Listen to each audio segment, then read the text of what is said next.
नमस्कार, आप देख रहे हैं द क्राइम एक्सप्रेस। मैं हूं आपके साथ सत्यम सिंघानिया।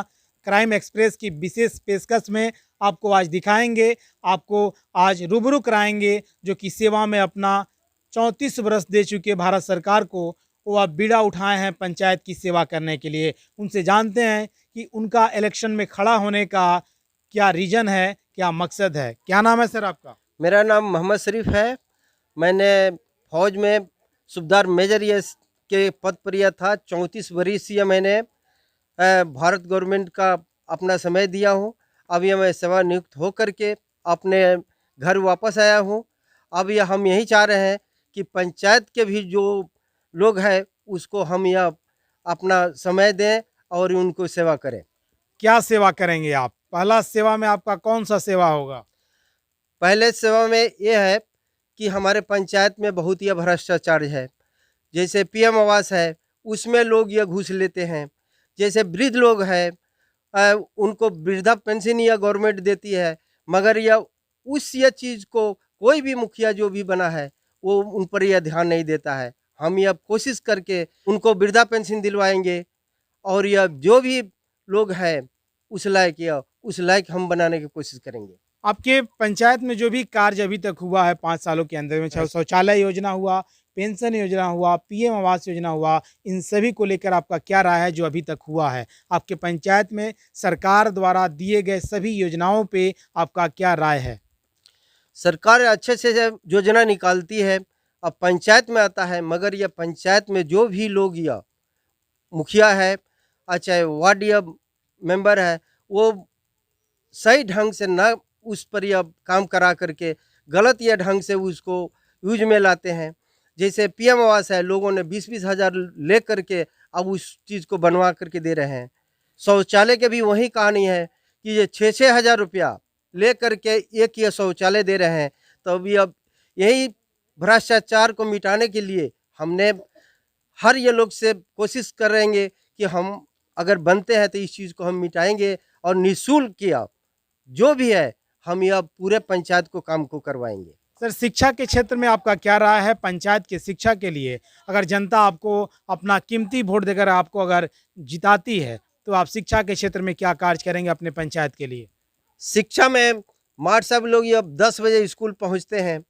अब उसके बाद ये बच्चों को पढ़ाई के कोई ध्यान नहीं है। उनका है कि जब हमारा महीना तो बन रहा है, आए आराम से बैठे, अब बच्चों को ध्यान भी नहीं देना और यह 4 बजे छोड़िए 3:30 बजे स्कूल छोड़ के भाग जाते हैं। क्या अगर आप आते हैं तो ये सारी चीज़ें सही हो पाएंगी?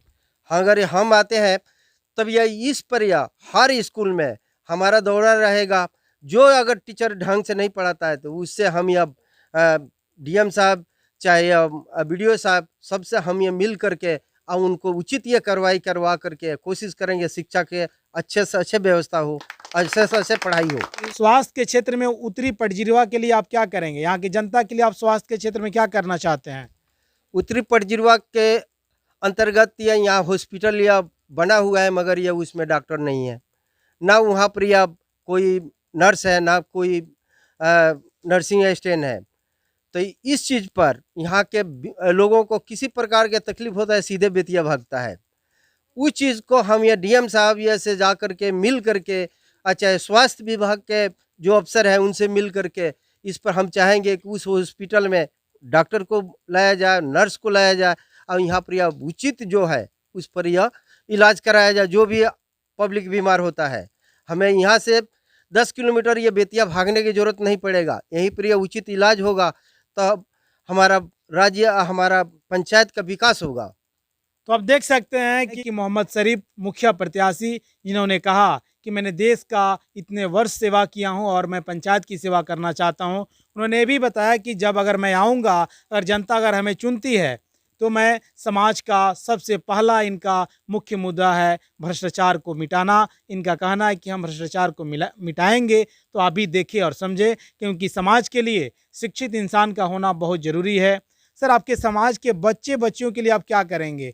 क्योंकि पंचायत में उसका भविष्य निर्धारित होता है, तो उसके लिए आपका क्या राय रहेगा? हमारा तो देखिए पहले तो यह फर्स्ट आंगनबाड़ी गवर्नमेंट ने एक कायम किया कि जो छोटा बच्चा है उसको बच्चा से ही उसको पढ़ाई के बंदोबस्त किया है गवर्नमेंट, मगर उस पर यह भी अनऑथराइज काम होता है।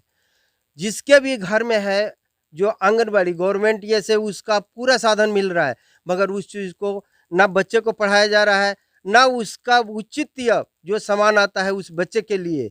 चाहे गर्भवती औरत है उसके लिए सामान आता है, ये गर्भवती औरत को जो सुविधा है वो नहीं दिया जाता है। जैसे आपने कहा कि सुविधा नहीं दिया जाता है, तो क्या आप आएंगे तो सारी सुविधाएं जनता को मिलेंगी? अगर हम आते हैं तो हमारे फौज में ये किया कहावत है कि ये जो काम या नहीं कोई करता है तो उसे प्यार से समझाइए, और नहीं वो प्यार से समझता है तो उसे अपने अच्छे ढंग से जो सरकारी विधि व्यवस्था है उस आधार से उसको समझाना चाहिए। अगर ये हम आते हैं तो जितना आंगनबाड़ी है वो लोग ये पढ़ाएंगे भी, और जो गर्भवती औरत है उसको भी वो लोग देखभाल करेंगे। सर, आप इस चैनल के माध्यम से जनता को क्या संदेश देना चाहते हैं? उत्तरी पटजिरवा के जो पब्लिक है, हम ये हमारा यही प्रार्थना है कि जे हमें अगर ये आप लोग चुनते हैं तो हम ये इस उत्तरी पटजिरवा को अ, सबसे सुंदर ये बनाने की कोशिश करेंगे। जो नवयुवक है उसका रोजगार की व्यवस्था करेंगे। जो हम ये फौज में एक ये मेजर रैंक से आए हुए हैं तो हमारा यही रहेगा, जो लड़के उस ये जो है आर्मी के लायक है चाहे पुलिस के लायक है उसमें हम ये मदद करके उनको ला करके भर्ती कराएंगे। और यह हमारा यही आप लोगों से प्रार्थना है कि किसी तरह से अगर अच्छा बनाना चाहते हैं तो हमें चुने और यह अपना पंचायत को विकास कराने की कोशिश करें, और यह आदर्श पंचायत ये इसको बनाएं। तो आप देख सकते हैं यहाँ पे मोहम्मद शरीफ साहब ने, जो कि मुखिया प्रत्याशी हैं उत्तरी पटजिरवा के, इन्होंने कहा कि हम पंचायत को सुंदर बनाना चाहते हैं, रोजगार की व्यवस्था करना चाहते हैं। तो आप भी देखें और समझें। अगर आपको लगता है कि मोहम्मद शरीफ साहब इस पंचायत के लिए, उत्तरी पटजिरवा पंचायत के लिए कुशल व्यक्ति हैं, शिक्षित व्यक्ति हैं, पंचायत का विकास करना चाहते हैं, क्योंकि आपके पंचायत में ही आपके बच्चे का भविष्य निर्धारित होता है। इन सभी चीज़ों को देखते हुए अगर आपको लगता है कि पंचायत के लिए सही हैं तो आप इनका खुलकर समर्थन करें और बने रहें हमारे साथ। बहुत बहुत धन्यवाद।